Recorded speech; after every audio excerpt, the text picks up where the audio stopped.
Until now, the basic statistics have been sufficient. Now let's examine the application layer. Let's open the file with the captured telnet session.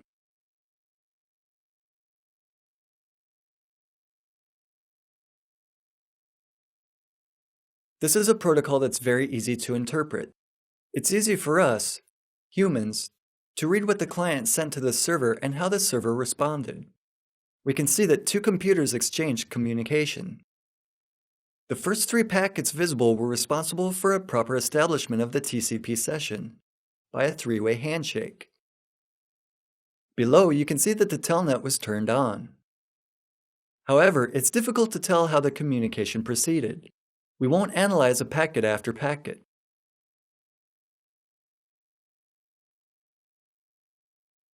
Clicking on any of the telnet packets with the right mouse button opens the context menu with the Follow Stream option. Follow TCP stream, follow UDP stream, follow SSL stream. We will choose Follow TCP stream.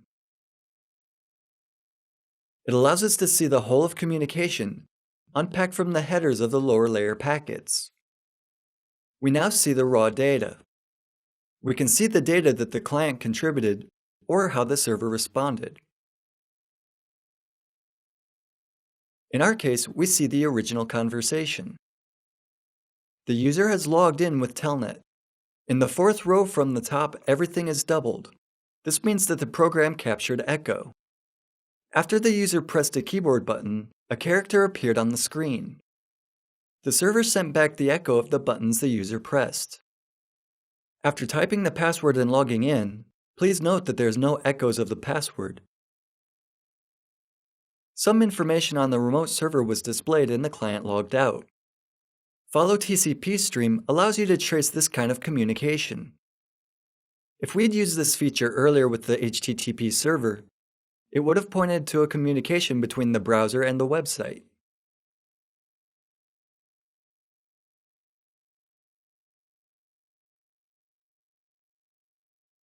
Now let's look at something more related to security.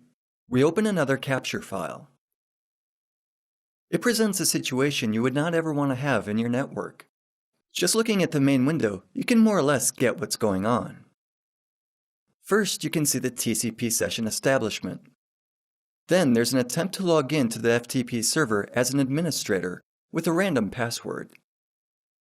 By clicking on the selected packet with the right mouse button, we can choose Follow a TCP stream. We see that someone tried to guess the administrator's password. We would like Wireshark to highlight issues like this one at once. To do this, you should first prepare your own profile. It can be called, for example, sec, like in security. From now on, we'll perform every action in the new profile. We'll now create coloring rules or filtering rules for specific packets. The point of that is to enable you to choose a pre-configured profile, management, security, etc., whenever you turn Wireshark on. We're now checking on the FTP protocol. Let's see how the user tried to guess the password. Remember that any piece of data can be used as a filter. If we applied the filter FTP request command == user, we would be shown only logging requests to the FTP server. If we only wanted to see the failed attempts, we should select the password, not accepted packet.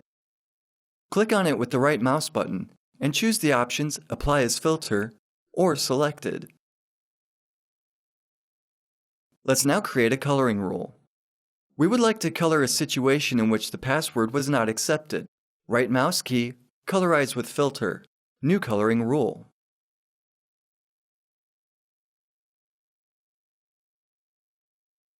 We will call the new rule Bad FTP Pass.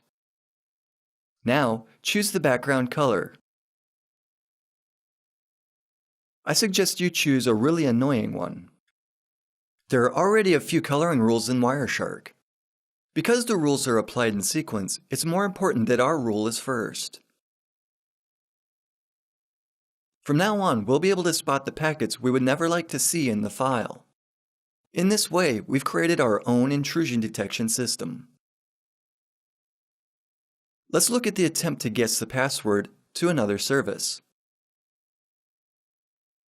We'll open another capture file. The protocol used to communicate with the Microsoft SQL servers is the TDS, Tabular Data Stream Protocol. As you can see, Wireshark correctly interprets the data of this protocol. Not only did it show that such a protocol was used, but it also properly interpreted its header. Wireshark correctly interprets a large set of protocols, virtually all of them. If it doesn't manage to do so, it means that someone uses a really strange protocol or an unusual port, and that you'll have to manually decode the data. Usually, all data are properly interpreted by Wireshark. We'll filter data according to the TDS protocol to see if there are any troubling messages.